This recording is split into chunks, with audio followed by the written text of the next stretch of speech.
మసూద్ అజర్ బతికి ఉండడానికి కారణం వాడే. ఫ్లైట్ హైజాక్ చేసి మసూద్ను తీసుకెళ్లిన వాడు వాడే. పార్లమెంట్ అటాక్లోనూ పఠాన్కోట అటాక్లోనూ వాడే. వాడి కథ ముగించేశారు మనోళ్ళు. ఇంతకీ ఎవడు వాడు, ఏంటి వాడి కథ?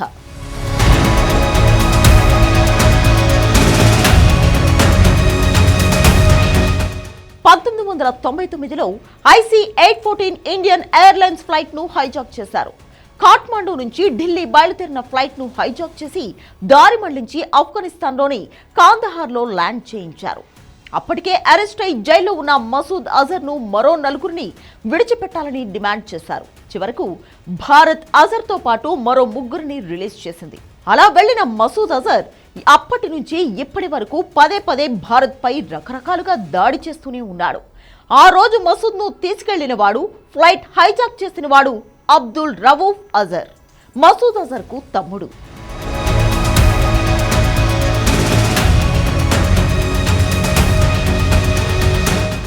ఆ అబ్దుల్ రవూఫ్ అజర్ ఇప్పుడు చచ్చాడు. ఆపరేషన్ సింధూర్లో భాగంగా చేసిన దాడుల్లో బహ్వల్పూర్లో అబ్దుల్ రవూఫ్ అజర్ చనిపోయాడని తేలింది. భారత్ పార్లమెంటుపై జరిపిన దాడిలోనూ పఠాన్కోట దాడిలోనూ ఈ దుర్మార్గుడు కీలక పాత్ర పోషించాడు. అలాంటి వాడు అంతమయ్యాడని తెలిసింది. కొనసాగుతున్న ఆపరేషన్ సింధూర్లో మసూద్ అజర్ కూడా చస్తాడని అందరూ భావిస్తున్నారు. మసూద్ అజర్ మాత్రం చాలా తెలివిగా తన కుటుంబ సభ్యులు చనిపోయారని అంటూ లిస్టు చెప్పాడు గాని అబ్దుల్ రవూఫ్ అజర్ పేరు మాత్రం చెప్పలేదు. ఎందుకంటే తమ్ముడు చనిపోయాడని చెబితే ఓడిపోయినట్లే, భారత్ గెలిచినట్లేనని వాడి ఫీలింగ్.